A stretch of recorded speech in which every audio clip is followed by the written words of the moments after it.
Social Media News Live. I am so excited you're here with me today. I've got a friend that I've met. Gosh, I've known him in the comments for such a long time, and I got to meet him in real life at Ecamm's Creator Camp. By the way, when they announce those dates for next year, you need to run, do not walk, to sign up for the next year's, because it was an amazing event. But Paul Duncan is here today, and we are going to be talking all about something that I don't think gets talked about enough, is the moderation that you need to do when you're creating a community, when you're going live, when you're doing presentations, virtual summits, all that stuff. Paul is here to educate us, and I'm so glad he is here with us today. Paul, how are you doing, my friend? I am doing great, Jeff. Thanks for inviting me today. Yeah, and we've got people already showing up because Paul has a secret hidden fan club that everybody wants to talk to Paul. Awesome Wood Things over on YouTube says, hello, awesome people. Hello back to you, Awesome Wood Things. I need to check out your channel because I am a wood carver and I would love to know what you're all about. And then Ecamm Live, of course, is here saying, hey, everyone. Neil is here as well.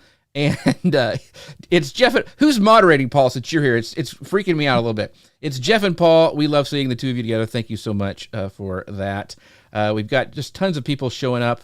And Richard is here. Tech Troublemaker, great name, is here as well. So I want you guys, as we're going along today, we're talking about moderation and inside of community and live video. I want you guys to ask your questions because Paul is an expert on the field.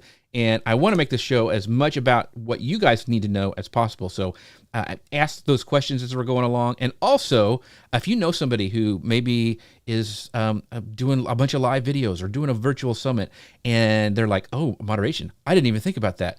You know, call them into the conversation. Wherever you're watching from, mention them down below. Let them know what the show is about. And they can even watch the replay if they can't join us live. But this is going to be, Katie is on moderation today. This is going to be a fun show with Katie. We'll see. Paul, you're going to have to give her a grade after this, how well she does, because it's you're kind of the expert in this. So I'm going to go, so Qual Comedy says we have to show up and show out for Mr. Moderator, Paul Duncan. So I'm going to hit go on the podcast machine and we will get started.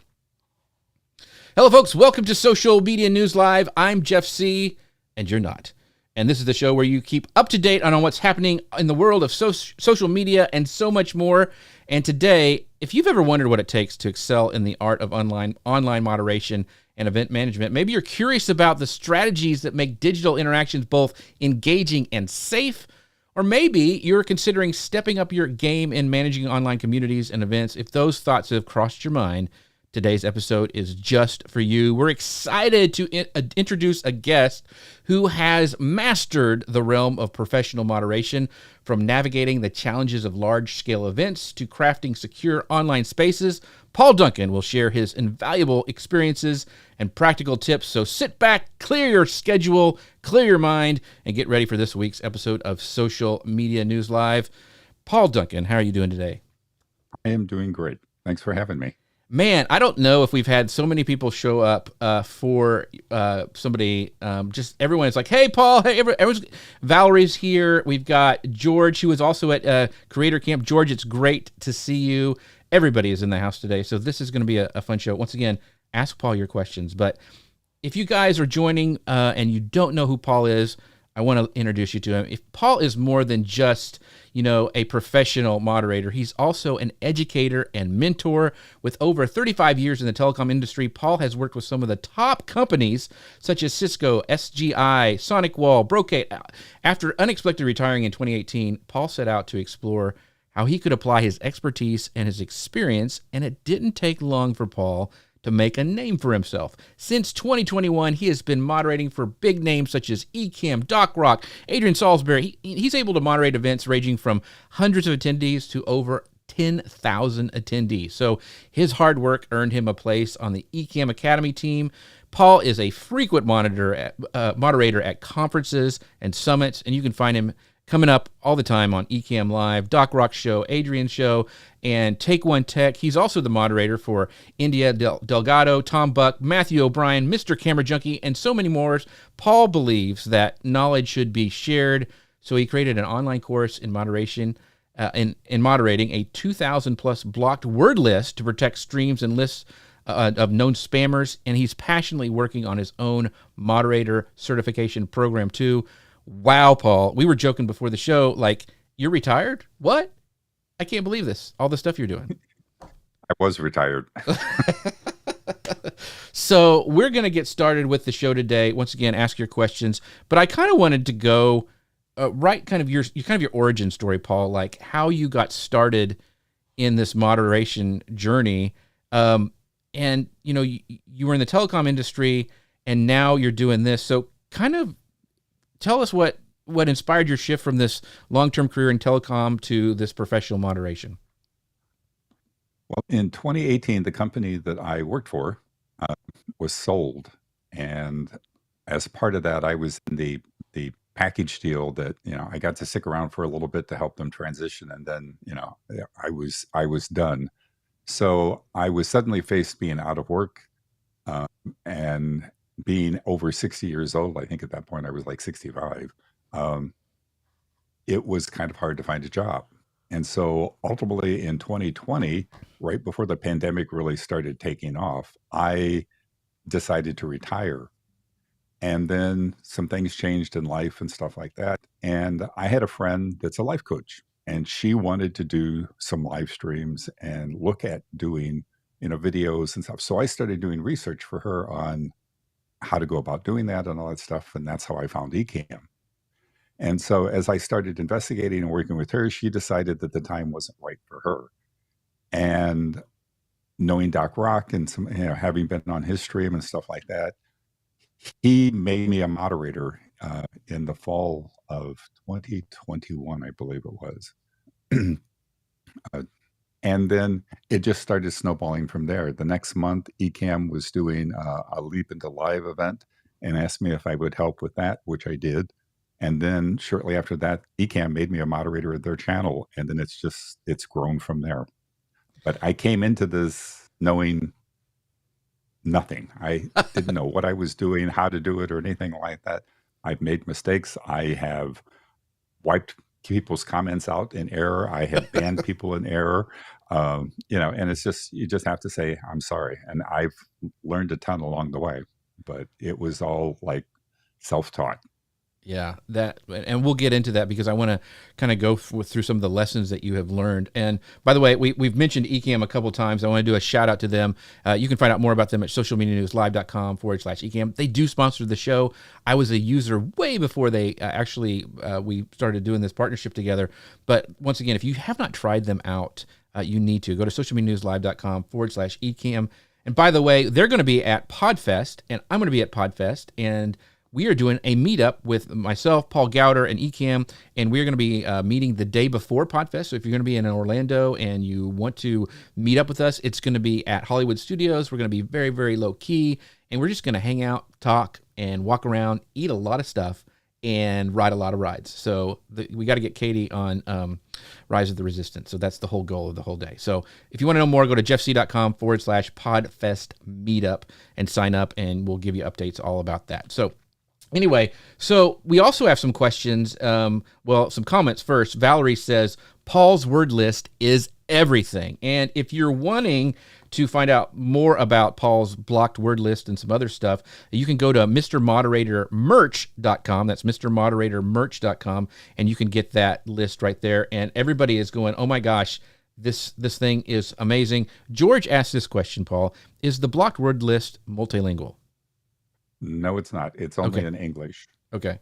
And Ecamm is putting that one up there in the comments as well. So just go to, like I said, the mrmoderatormerch.com, and you can find all about that. And so Valerie says Paul is the research master. He's done a lot of work on that word list. So what were some of the things that you took from your telecom days to being a professional moderator? Were there some crossovers, some skills that you had there that you found that worked really well as a moderator?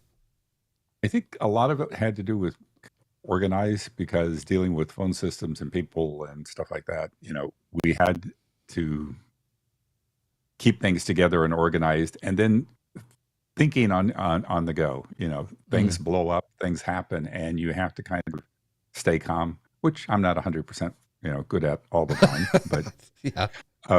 but trying to stay calm and just logically thinking through. I keep reminding myself, once it's all over with, I can fall apart. I can Right. do whatever. But just trying to stay grounded and just kind of start logically thinking through. Okay, what what do I have to do to fix this, or how can I fix this, or how can I get around this, or this happened. So what it's just kind of juggling the balls. Yeah.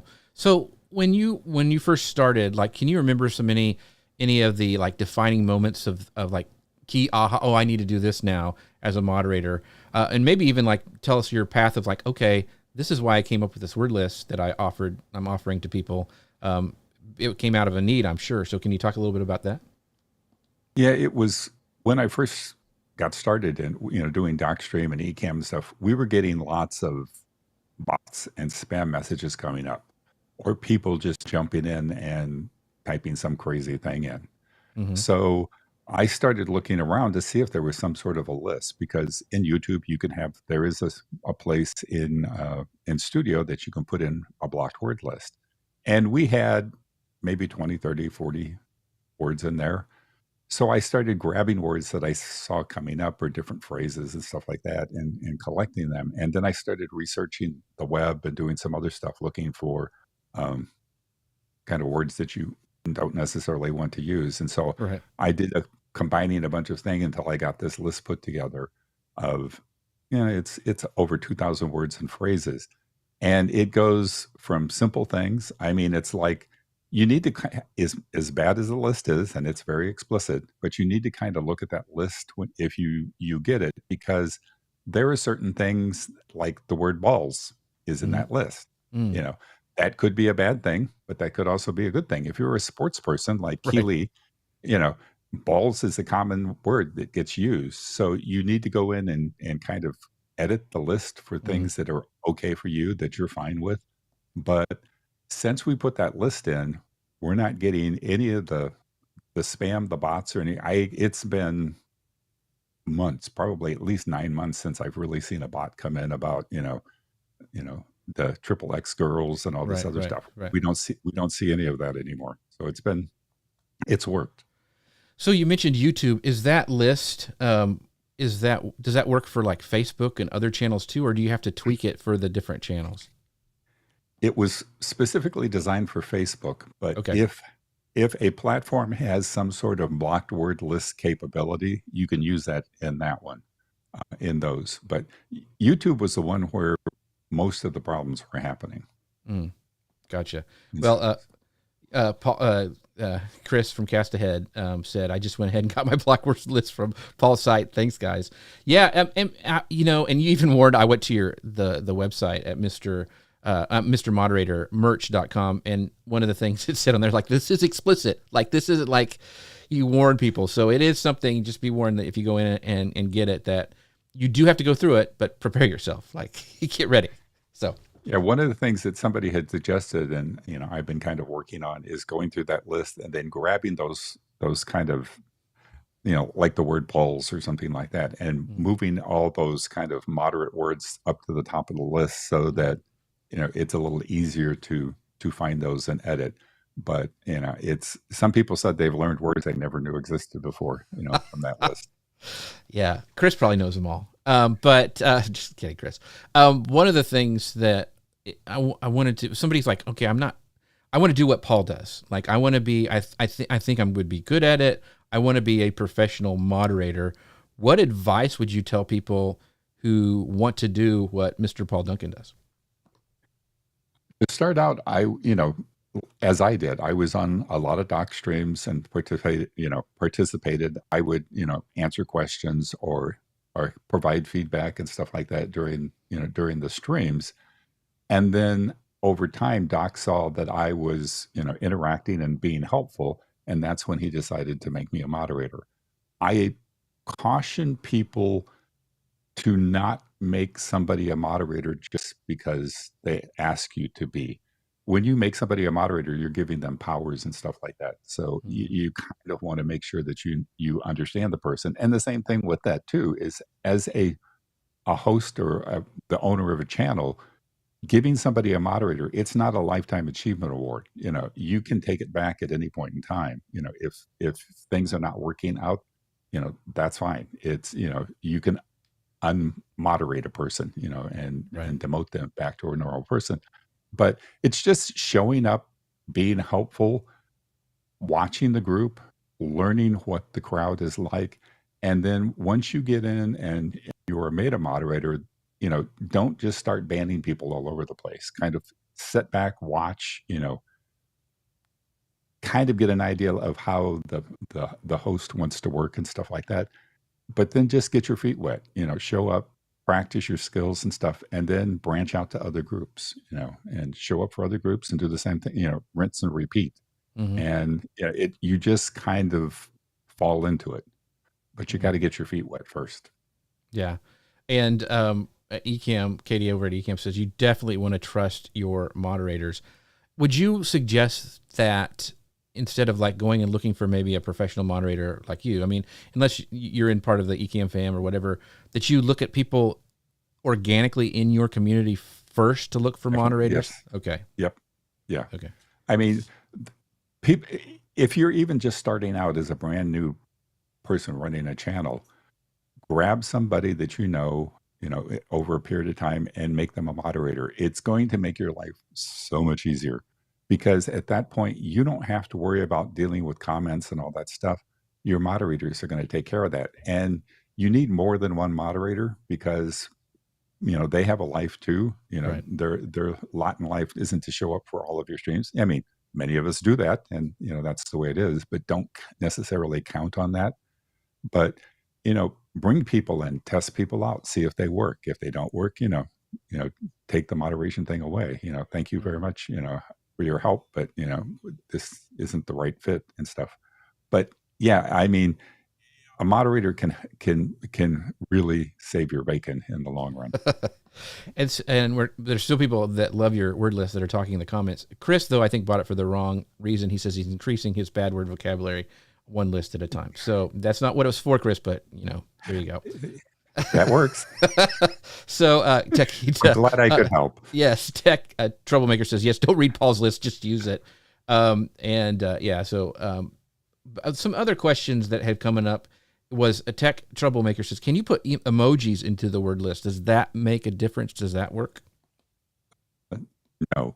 Okay. But I haven't seen it for a long time because I did at one point in time, because I was on so many different streams, I had a known blocked or a known spam user list where I would collect the channel IDs from spammers, and I would add them into all the channels that I was moderating, that I was an admin for.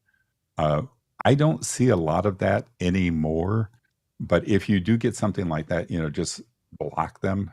YouTube has gotten much better at controlling those kind of spammer sites, but yeah, you can't put emojis at this point in time in a blocked word list. It won't see it. You can set up a setting in YouTube that prevents people from doing lots of emojis. If they do multiple emojis, they'll get blocked, but that's about as close as you can get. So I know Ecamm uses the Discord as well. I mean, are you in there? Is the moderation similar? Can you put a block list in Discord? Because I know a lot of companies and businesses are starting to use that for their communities as well. No, there's no blocked word list per se in Discord. Okay. Discord does a fairly good job. They've got some settings that you can. I think there's like 3 different levels that you can set with kind of how restrictive that you make things, and so it's been pretty good.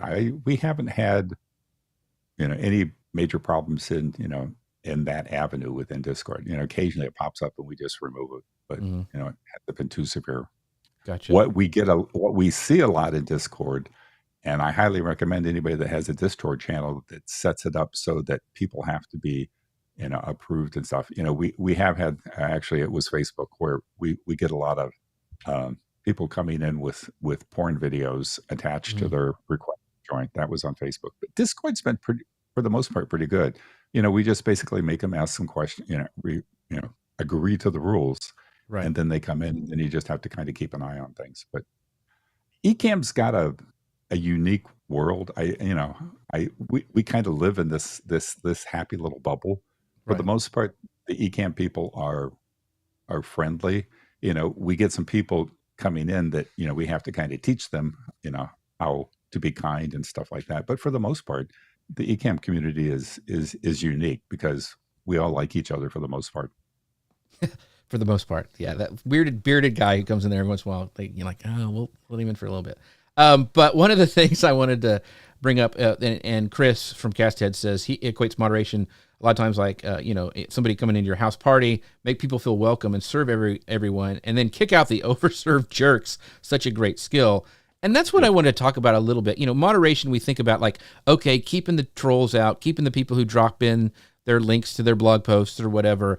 But one of the things, Paul, and you do this so well, is the welcoming aspect of like, hey, you kind of educate them like, hey, put a Q before the question, but we don't talk a lot about the welcoming part of moderation. We talk about the negative kind of aspects.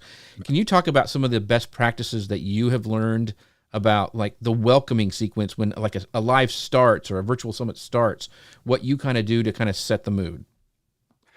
And you kind of have to use your feelers with this, but usually before the stream starts or in the early parts of the introductions where everybody's saying hi, when people come in, I will try to, highlight each person, put the @ type the name in, and then just say hi to people and welcome them and kind of get a communication going up. I kind of feel like I'm kind of the intro act, kind of the Hmm. the juggler or the singer or Right. whatever, kind of setting the pace for what's about to happen and getting everybody interactive and relaxed and stuff, kind of, doing some of the house rules and stuff getting started. Once the show starts, you have to kind of use judgment calls as to how things going because you can very easily sideswipe a show. You can Mm, do something in comments, you can say something, you can do something, and you will completely sideline the chat conversation and possibly even squirrel the host in the process. So once the show gets started, there are times where I will back off on the hellos. New people come in and all that stuff, and I won't say anything. If there's a lot of information being given and we're kind of in an educational type stage, I will back off on that hello stuff and then just go into answering questions or, occasionally if it's somebody brand new to the group or something, I'll make a hello or a welcome to the family type thing.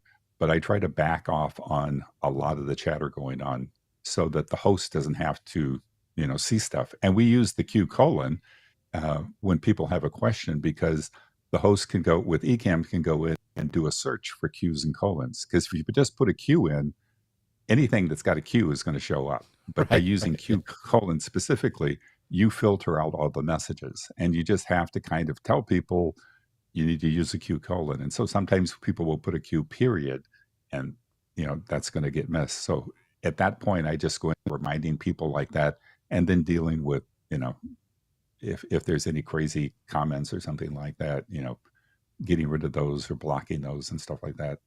Yeah. The weird bearded guy is probably the guy who continues to forget to Yeah, put a colon underneath it. he's the biggest. Yeah.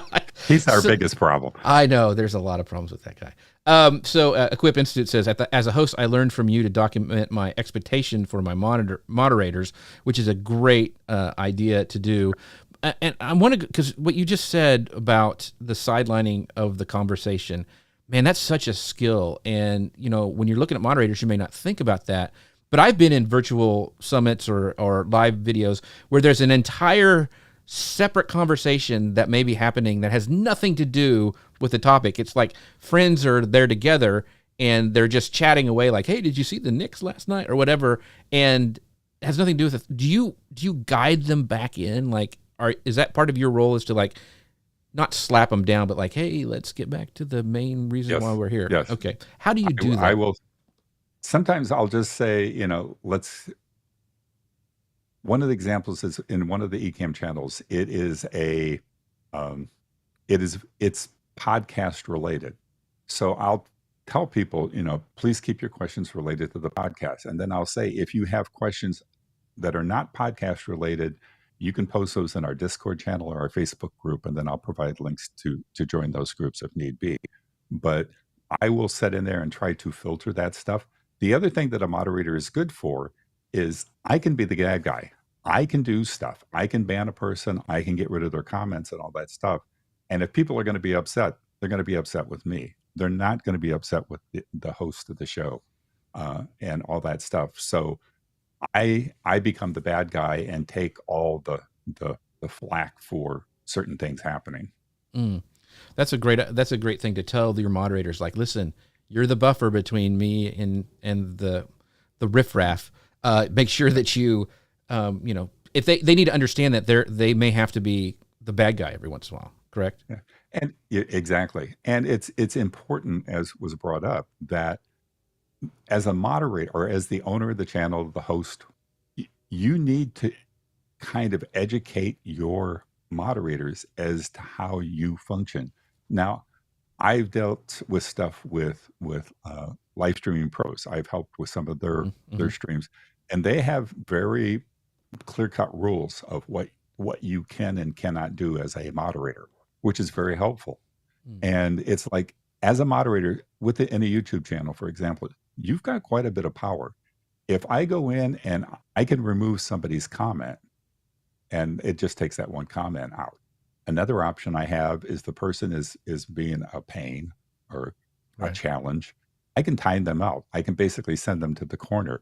When I time a person out, what happens is it not only removes that comment, but it removes every single comment that they have made in the stream to this point. All those comments are gone. So if I time somebody out, I'm literally wiping out their presence in that channel, prior to that point. And generally, if you do it from the computer, the timeout is from a web browser, it's 300 seconds. If you're doing it from your phone, you have some flexibility with how long the timeout is. It can actually be longer. The next step up is to ban a person. And that is something that is an absolute last resort. And you need to understand how the channel owner wants to operate, because when you ban somebody, they are removed from the channel. They can see what's going on, but they can no longer ever comment on the channel. And once a person is banned, within 24 to 48 hours after you've banned them, YouTube will go back to every single stream that you have out there, and it will remove that person's comments from every stream. So, and the owner of the channel doesn't necessarily know that you've banned somebody. So if you're going to ban somebody, you need to have an understanding with the channel owner how they want to operate. But if you ban somebody, you need to tell them, because you may just have banned one of their friends that they joke around with. Right. And if they don't know it, if they know about it, they can go in and they can remove the person and unban them. But if they don't know about it, it can have, major impact. So it might be good to have if you're having a Wild West kind of a show, if you get a lot of those people you banned, you need to give a list to your host afterwards and say, this is what happened. Here's kind of an after action report maybe of, what we did. A lot of times I suggest, unless you have a really good understanding with the host, but I suggest just, repeated timeouts. A lot of channels that I deal with, we have either a Slack back channel or a Discord back channel that the moderators in, that we can communicate with the host or something like that, or pops, comments or things in, and just kind of let them know that, what's going on or what we've done, and see, what they want to do. But if it's somebody that's really a problem and want to be banned, sometimes I'll just let the host take care. I'll let them know this was a problem, and just let, they can then go into the back end and block the person if they want to. But yeah, banning is something that should be used very, very, very carefully, because it has big impact. Gotcha. Okay. Well, I wanted to bring up some stuff from, like Paul was saying, when we were talking about welcoming people, and he goes, Paul is just like an EMC or an usher. So I thought that was a good analogy. And then George says, the personalized greetings make all the difference. It's like walking into a bar where everyone knows your name. So that's very, very cool. We do have a great question from Awesome Wood Thing. Says, what tool does Paul use to all potential shareable links on hand to quickly put that in the chat when the host mentions a website, tool, or a product? I know you do that very, very well.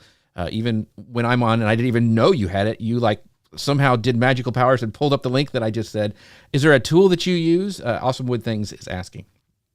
Type fast. No. I actually have I have 3 Stream Decks on my desk. I have a Plus and I have 2 XLs, and I have a setup for every stream that I'm on. And so in that setup, I have basically all the links that I generally normally use. So I can just hit a button on the Stream Deck and it will pop it onto the screen. And then a lot of times, Doc is really good at throwing me curves. So I have a browser window open that I'm like searching for videos or other things, and then I grab the link from that. And then also with Doc, we have a shared notes document where all of his affiliate links and other links are in there, and we update all the time. So I have access to a document that I can quickly go, and if I don't have it on a Stream Deck T, I can quickly go in and grab that and pop it in.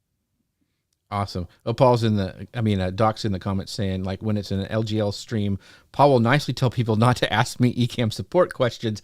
He loves that because I never get to stay on topic. And that's another thing. I mean, I hope you guys are seeing the importance of a moderator, but also the art that goes into moderating. It's not just banning people or dropping in links. Paul knows Doc enough that he knows that he'll get sidetracked because he loves to talk about tech, and he knows, like, okay, I'm not even going to let him see that because he needs to stay on topic, and he's going to direct people the right way. So there is this real art and skill to moderating, which if you haven't watched Paul work, you need to go and just go back and look at some of his past live streams that he's done, because he does a really, really great job. And I think this is Katie saying, Paul is the bad guy to Katie's Canadian. So that's really funny. So Jim says, I was a moderator for a 1-hour podcast about 10 years ago, and it was very hectic because it was like 94% nut jobs. So let's go right into that, because I want to talk about moderating these major events. So you mentioned that you've had like 10,000 plus events people in an event that you've had to moderate before. Are there specific strategies you employ when you're moderating a larger event than maybe like Jeff C's live stream, but like something for Cisco or some big company? Sometimes, yeah. And I mean, 10,000 events, there was multiple moderators. Mm-hmm. And it's the only way that you can do that. And even at that, it was insane. So what we did is everybody had a specific job. People, some people would grab, if it was, they had to pull comments to provide to the host. There was somebody that was their specific job. And, others of us were looking for specific comments or issues or problems. But when you're in a large session with lots of people, and there's, the chat is going off left and right, one of the things is hopefully the channel owner has slowed things down so people can't chat repeatedly one after the other, but it's still going to be fast moving. And sometimes you just have to start scrolling back, and you just have to accept it's going to be absolutely insane. You're not going to be able to catch everything. I mean, in one of the streams, one of our jobs, we stayed backwards in chat, and we just slowly went through things, looking for problems and deleting comments out so that it wasn't in the replay when it went forward. It was removed from that. But in big events, sometimes it's insane. You need multiple people. It's, like in a 10,000 event, I mean, you need 8 to 10 people. Okay. Just depending on how crazy it is, because one person can't do it. So is there a rule of thumb, maybe like for every 1,000 people, you need to have a moderator? I mean, is there a rule of thumb that you try to have? I would say if you have 1,000 people, you need at least 2 to 3. Okay. Unless you really want to kind of like provide alcohol for the moderator after the event. Yeah. But yeah, you need at least 3 and something like that. I would say, one person, depending on how fast the comments are going, could probably handle between 200 and 300 people without too much trouble. If it's a quiet stream and there's not much going on, then you can handle 300, 400, 500. But if it's an active stream, it's difficult. So you mentioned some of the stress that happens on some of these large events. These got to be pressure packed. So that's a question I did want to ask. How do you handle the stress and maintain control during those events, because something will happen, like somebody's feed will go down, especially if you're doing like a virtual event. And I know you've done Leap before, and you've got multiple people coming in, you got multiple green rooms, you've got everybody coming in at different times.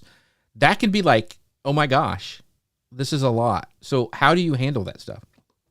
It just, knowing things are going to happen, you just have to go with the flow. A lot of times when the stream goes down or there's problems or camera goes out, I'll just start typing, stand by, we're working on it. If it's a situation where we have to go to another stream, I'll stay in the old stream and then post, I'll have another window open with the new stream and I'll just post the link over telling people, you know, we've had to move to a new stream or something like that. Here's the link to the new stream and stuff like that, and try to get as many people over without losing too many as possible. But I just kind of stay in there and just try to keep people informed. We're having a problem, and I may repeat myself several times, but Mm-hmm. it's just kind of letting the community know what's going. As long as they know what's happening and there's a problem, most of the time, most people are okay with it.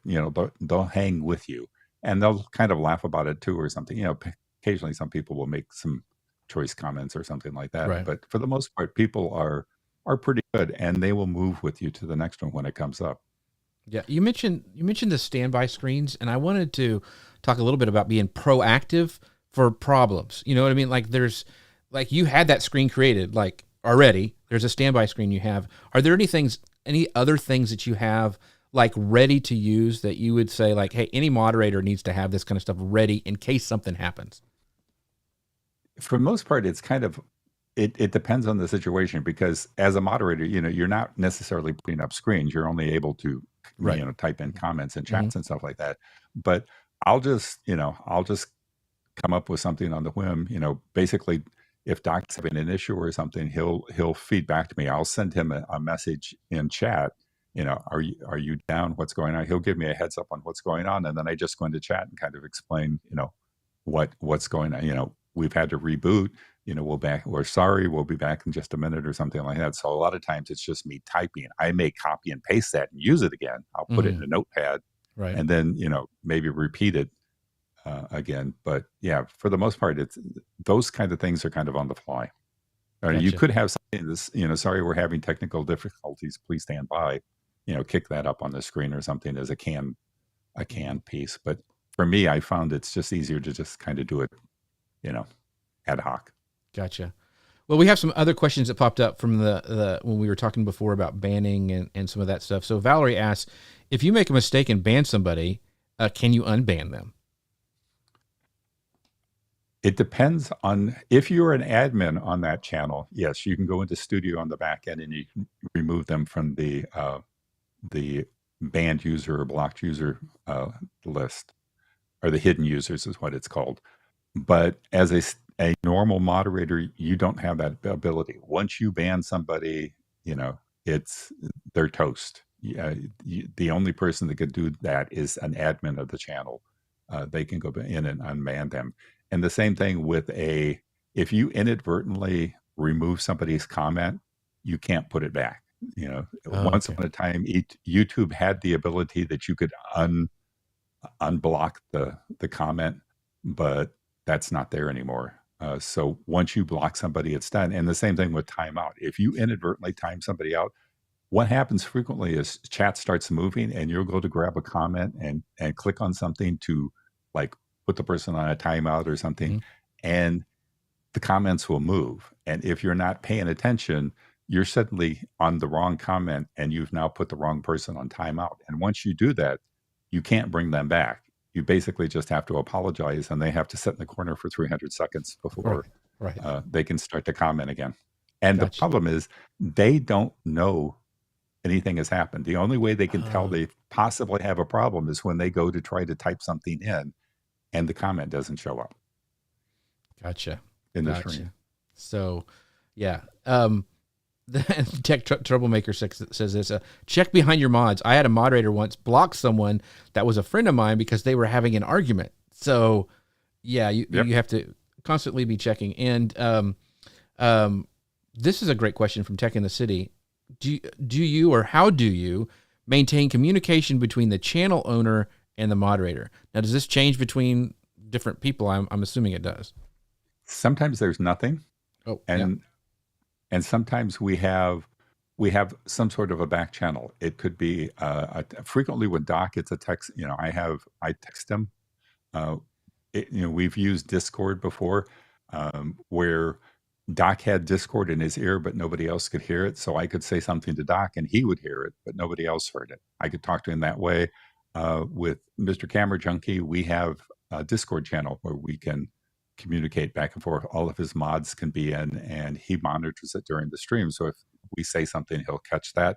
And then some channels we use Slack. So it kind of depends on the the the channel owner and what they want to do. Some people do nothing, Mm. and that's just the way it is. Right. You kind Right. of go with the flow. But like a lot of times, Doc he'll switch a scene or do something, and he's muted, and so I just go over.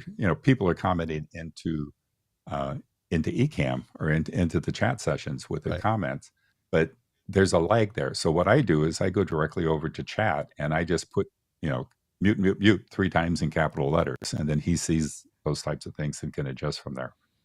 Yeah. Yeah. That's great. And let's see. There's a great question. Honest Accomplice says, would Paul mind sharing how much time this took him to set all this up? This is a ton of work. Like, okay, let's say I'm hiring Paul to run my, 500 person virtual summit. How much lead time do you need, Paul, to get everything set up and ready to go? I can do it within a few days. It's just if they provide me with the links that they want to use during the show and stuff like that, and kind of just an idea. What's great to have is a run of show so that you kind of know what the plan is and what's happening.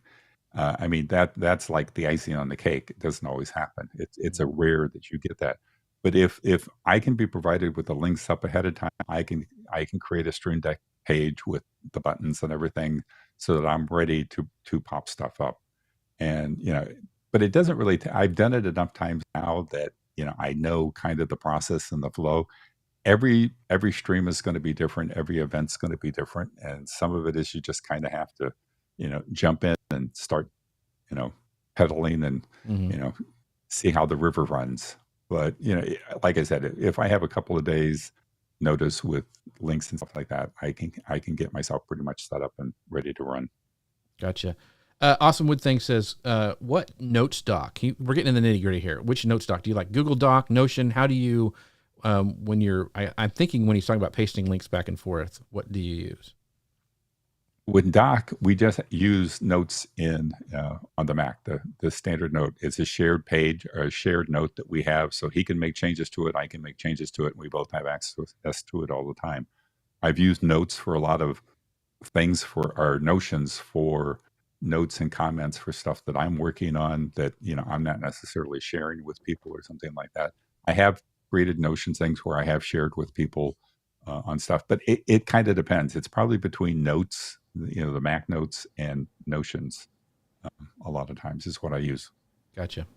One of the things is, this is another question from Chris. He goes, after pasting the blocked words onto our YouTube channels, do you suggest to check or uncheck block links below the blocked word lists?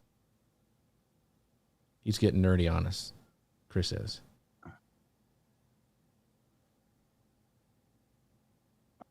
I would highly recommend block links. Okay. On pretty much doc streams, Ecamm streams, the only people that can post an actual link is a moderator or the channel owner. That's going to protect you because that's where a lot of the join Sally and the other girls at XXX, those types of things those won't show up. So you don't have to worry about those. The other, as a streamer, I highly caution you. A lot of people want to throw the comment window up, and they want to show all the comments that are coming in as they come in. That is extremely dangerous. Yes, it is. Those comments, once a comment shows up in there, that's a permanent fixture of your stream. You cannot get rid of that unless you go in and you edit, the video, and then you're going to lose comments, the live comments, and everything else. So that is a very dangerous thing. People have lost their channels because somebody has posted something in there and it's popped up, and you know, their channels have been banned and removed, and it's been a nightmare. Your best thing is to let the comments come in, and then you bring them in on the screen as needed. That way, if something bad comes in, the comments can be removed, from the live comments, and then in the replays and all that other stuff, it's like they never existed. The important thing is that the moderator, or not the moderator, but the host, pay no attention to those comments. If something comes in, ignore it. Let the moderators take care of it. The object that people frequently do that is to mess you up. It's to throw the host or the speaker off track. And so if you comment, oh, we're getting spam or something like that, they've been successful in their job. So basically, let the moderators or yourself remove the comment and just pretend like it didn't exist and just move on. And then that way, you're no longer an easy target. They know that they can't get to you. That is really hard to do. That's why moderators are so important, because if you're doing like what I do most weeks and something comes in, it's really hard to ignore something that's in the comments, and it throws you off your game. And knowing you have that somebody looking out for you, and that I could just go, okay, the moderator's going to take care of it, is such a huge weight off of your shoulder as a host. So, I want to bring up some comments from Maurice. Says, I have to say my eyes are really being opened up to what being a moderator really is. Paul, I've seen your name. Now I have an idea of your worth. And he says, worth your weight in gold. He also, thank you. He also stopped the car and opened up the laptop to comment because he can't on mobile. So thank you for being safe, Maurice. That's a big deal. We want you to be safe as you're out there driving, but thank you for stopping and commenting. That means the world to us. One of the things I wanted to talk about, you mentioned we're talking about kind of moderating major events. You mentioned having multiple moderators. Does there need to be a head moderator who's in charge of all the other moderators and kind of keeps them on track? Or is it all free for all? You all kind of do your own thing. What is your opinion on that? It's kind of up to the channel owner. I mean, it can help to kind of have somebody that can kind of field questions and deal with stuff, and kind of, then you as the host don't have to deal with teaching and working with the moderators. You can have somebody else that does that, but it's not necessary. I mean, it's not a make it or break it thing, but if you have lots of moderators, something like that, it can help to have somebody kind of as an overseer. It's not necessary. Gotcha. Before we move on to the next section, I kind of wanted to ask: is there any different techniques that you use for large audiences to keep them engaged and interactive during these events? Are there things that you do to, I don't know, guide the conversation, or other than just put the Q and the colon? Are there other things that you use to help? Like, let's say you go and there's no comments. Do you help try to bring those comments in, or what do you do for those situations? Yeah, sometimes, depending on if I have admin rights to the channel or something, like I may throw a poll in to kind of get some things, going and stuff like that, to start out with. I may throw out a question to people or something, or kind of plant something to kind of lead, see if I can lead people down the path. Or it's like, wow, have any of you had any of you had the problem with XYZ or something like that? So I'll try to things like that to get people to start talking and stuff. Like, there are some groups where they're just a quiet group. They don't, they don't talk much. That's what I tell myself. No, I'm just teasing. I have a great group of people. They're amazing. And by the way, I see there's so many of the Ecamm fam here. And if you want to find out more about Ecamm, if you're not a part of the Ecamm fam, and you want to be, because who wouldn't, with all these great comments that are going on in the chat right now, you can find out more about Ecamm at socialmedianewslive.com/Ecamm. That's socialmedianewslive.com/Ecamm. And I'm not just saying that. They have one of the best communities out there on the interweb. So if you're not part of the fam and you want to be, I'm telling you, come on in. The water is very, very warm. So this next, go ahead, Paul. I'm sorry I cut you off. Doc had mentioned something about having a smart light that I could change remotely. And I was actually thinking that, I'm waiting for somebody to come up with kind of like a shock collar kind of thing that, when there's a problem, I can hit a button and it's kind of like get Doc's attention. Yeah, he'd probably enjoy it too much, though. He would probably do it on purpose. Kate, Honest Accomplice says, Katie, can we get a shirt on the Ecamm store that says, I'm on Paul's mute list? That's a great idea. That's really good. Thank you, the Honest Accomplice, for that. That's really fun.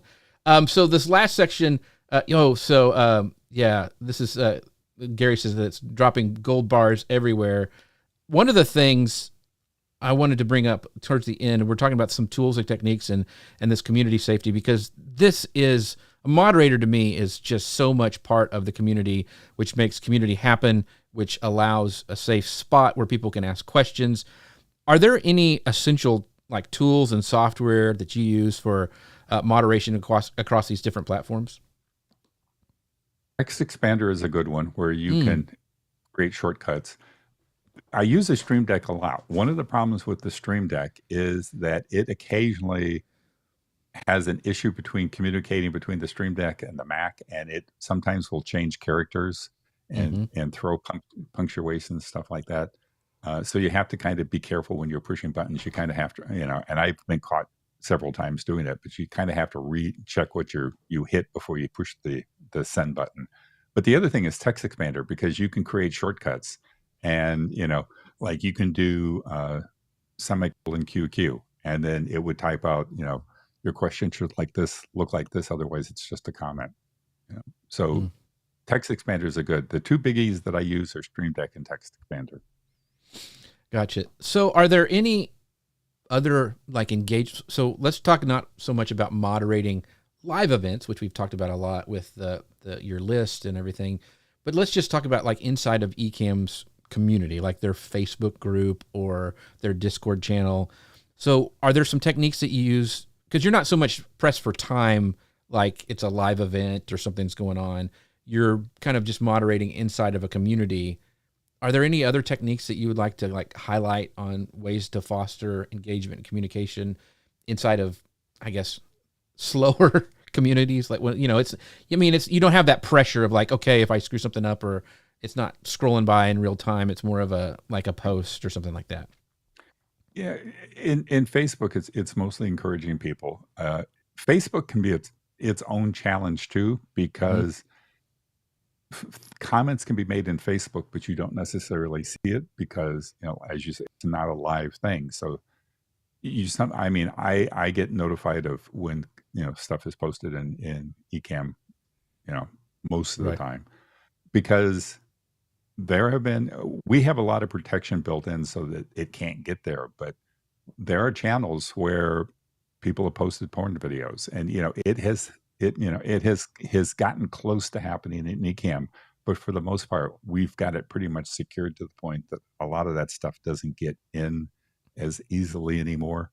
But if you have a Facebook group, you have to have a close watch on it, even though it's not live. Part of the problem is that those comments come in here and there and yonder, and so you could have a potentially bad comment that's on your Facebook group and can sit there for hours or days before you catch it.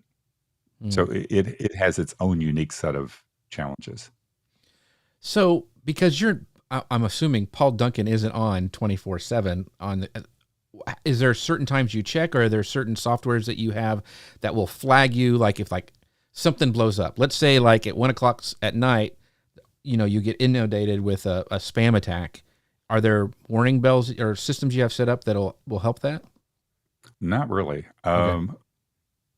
In Ecamm, we're lucky because we have moderators all around the globe. Right. So there's Neil and Alec that are over in Europe that kind of can see things happening over there.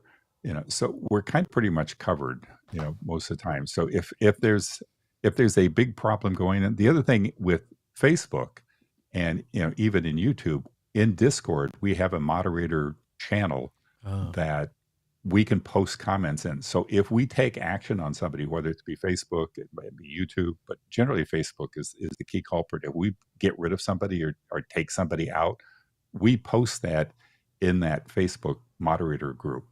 That way there's a record of what the action was and what we took. So if Ecamm gets an email from somebody saying, I got kicked out or something like that, they can go in there and see what was going on. So we try to kind of document what we do in there to kind of, just protect all of us and keep us all in the know. We rarely make major decisions, on our own.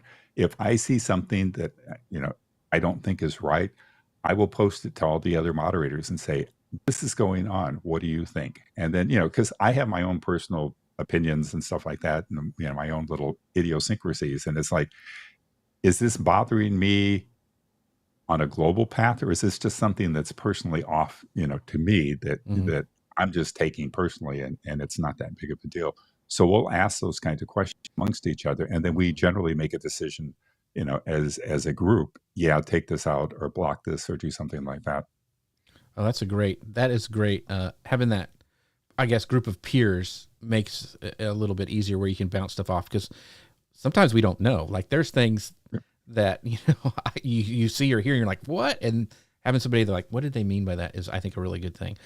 Paul, this final question, I wanted to kind of throw it out, like, for small businesses and marketers, like, who are really wanting to build online communities, because if they're part of like the Ecamm fam, they see the value in that group, and the help and the support that's inside of like the Ecamm fam's community.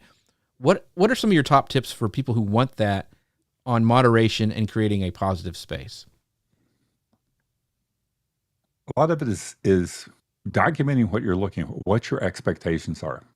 Write those out, make those very clear, and then look at your community for people that are, if you're a company, you can grab some employees or something initially to kind of help out, but start looking out at your community. Look for the people that are on your stream all the time. Look at the people that are helping other people, answering questions, or, kind of providing guidance to people, in a positive way in your community, and ask them if they would like to help you out. They may say yes, they may say no. And if they decide they want to do it, test them out, see how it goes. If they may work out really good, and it may not be a good fit for you. And, that's okay. It's your channel. If it doesn't work, you can, make the person back to a normal person or something like that again. But I highly encourage you to get from the very beginning, get moderators, because it's helpful for you, because you now get used to working with somebody and that interaction, and it takes some of the pressure off of you from having to watch so many different things. Great advice, Paul. This has been so insightful and fascinating, and like, I just had no idea. And I think a lot of people in the chat are the same way. Is there a question that I should have asked you but didn't? Because I want, like, this is such a interesting topic to me. I want to make sure I cover everything. Did I not ask you something that you were like, I got to tell Jeff this, but I didn't ask? Not that I can think of. You did a pretty good job of picking things. Okay, good.